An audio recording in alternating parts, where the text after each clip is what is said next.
Man, I'm a hungry mofo right now. I bought some nice steaks.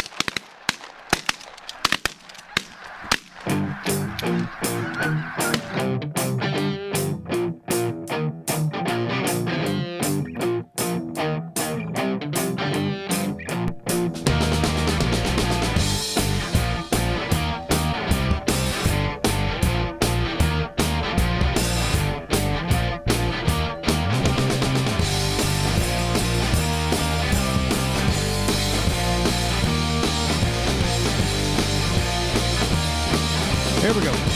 3, 2, 1. Boom!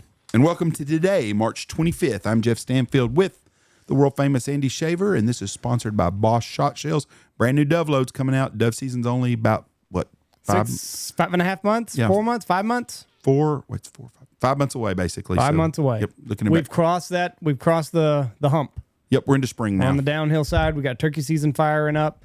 So if you need any turkey loads, check out their Boss Tom. Go online, bosshotshells.com. It'll ship straight to you. Turkey season's here, and then it's smooth sailing after that. February and March are always shitty months. I hate this time of year. Yeah. So today's March 25th, and I hit a home run on my birth and death days. A home run. Well, I didn't, so let's see what you got.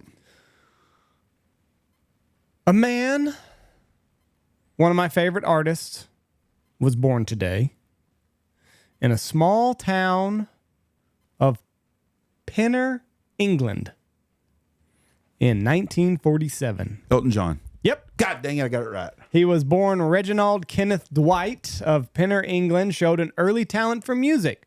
By the age of 4, he was playing the piano by ear.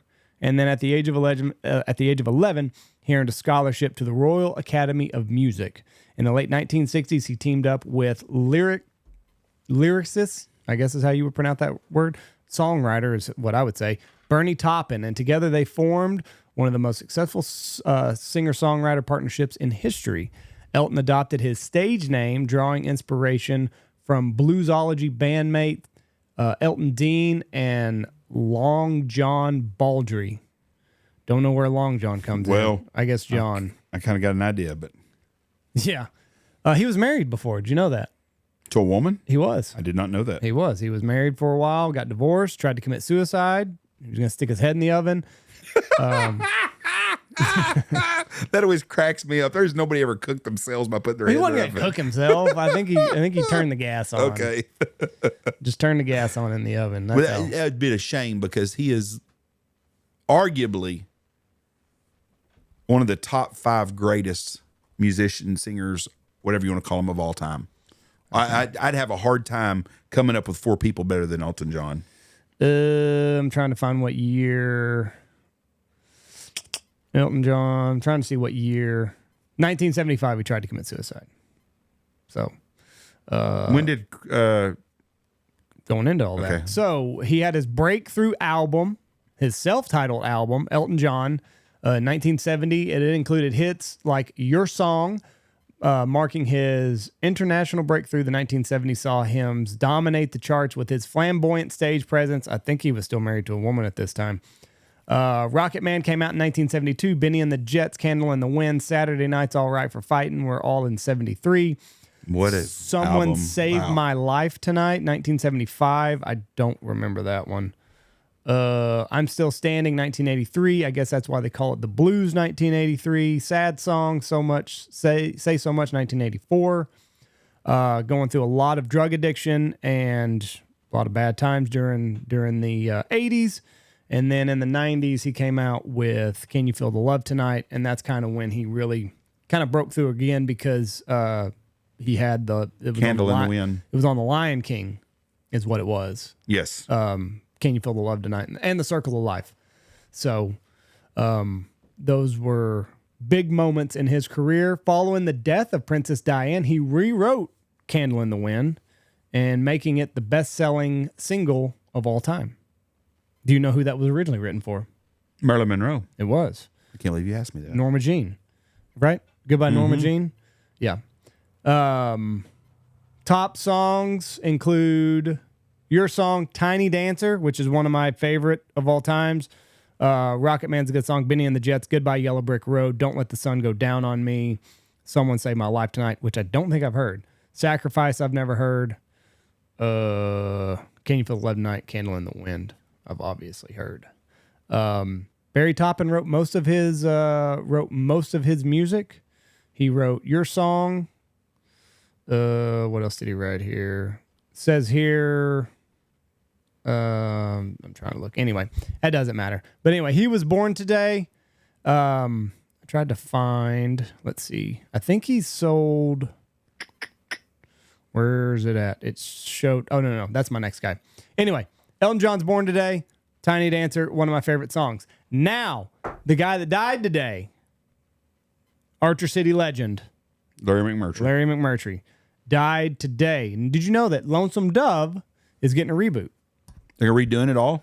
Sounds like it. Yep. Lonesome Dove that's adaptation in the works at Teton Ridge. That's not good. I don't know where that is. It could either be a hit or it could be a flop. You can't take shows like that and redo them. Well, they're going to do the same storyline?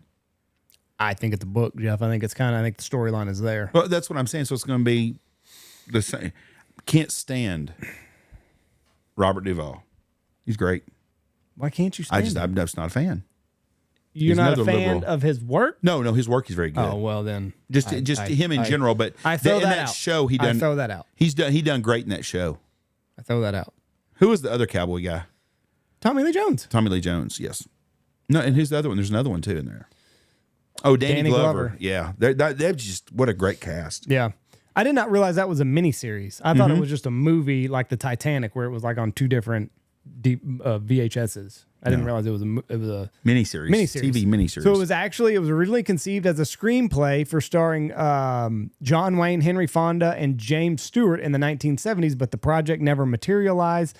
Instead, McMurtry rewrote it into a novel and published it in 1985. It's like over 1,000 pages. Epic Western followed two retired Texas Rangers, Gus McCrae and Woodrow Call, as they lead a cattle drive from Texas to Montana. Won a Pulitzer Prize for fiction in 1986. CBS got it as a miniseries in 1989, starring Robert Duvall, Tommy Lee Jones, and Danny Glover. The miniseries was a ratings juggernaut, drawing 26 million viewers per night over the 4 nights that it aired. Lonesome Dove has. When did he write that? He wrote it in the 70s as a screenplay. It didn't get picked up, so he rewrote it as a novel, published it in 1985. What a sharp man. Lonesome Dove has sold over 2.5 million copies since its publication, and the book has sparked a resurgence in Western literature and led to 3 sequels: Streets of Laredo, Dead Man's Walk, Comanche Moon. And then, like I said, they are redoing it. So I hope it works. I hope it works, because you're messing with a classic, and that's kind of a tough road to hoe. My day yesterday sucked compared to yours. I'm glad I picked this one. Okay, my event that happened today. You might remember this. A torture chamber is uncovered in Philadelphia in 1987 by the man Gary Heidnik. No, I don't remember any of that. Oh, I'm sure it happened. I just don't remember it. Well, I didn't remember that German airplane crashing, and that was in. Responding to a 911 call, police raid the Philadelphia home of Gary Heidnik and find an appalling crime scene in the basement of Heidnik's dilapidated house is his torture chamber, where 3 naked women were found chained to a sewer pipe. A 4th woman, Josefina Rivera, had escaped and called the police. Gary Heidnik was a former mental patient and sex offender who had managed to become a wealthy stock investor. He had over $1 million net worth. He owned a Rolls Royce and beat Uncle Sam on his income taxes by making himself the bishop of his own church. So, terrible guy, financially savvy. The sign on the front of the house read, United Church of the Ministries of God. One room in his house was partially wallpapered with money. At the end of 1986, Heidnik decided to create his own harem and began kidnapping women off the streets of Philadelphia. 6 women were kidnapped and held in Heidnik's dungeon. All were raped and tortured while others were forced to watch. He killed one of the women by putting her in a pit, filling it with water, and putting a live electrical wire into the water. So she got electrocuted. All of the other women, another of the women was killed when Heidnik let her starve to death while chained to the wall. In perhaps the most grisly and horrid episode of this entire incident, Heidnik dismembered one of his victims, cooking parts of her body and feeding it to the other captives.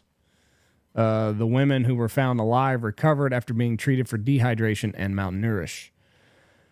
Although Heidnik was clearly mentally disturbed, he was found guilty and convicted of murder on July 1st, 1988. He received the death sentence and was executed on July 6, 1999. Heidnik was one of the many inspirations for the character Buffalo Bill in Silence of the Lambs.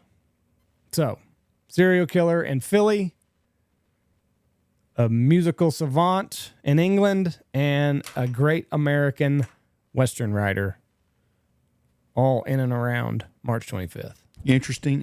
You're welcome. I hope the new Lonesome Dove doesn't suck. Love you. Bye. Watch for deer.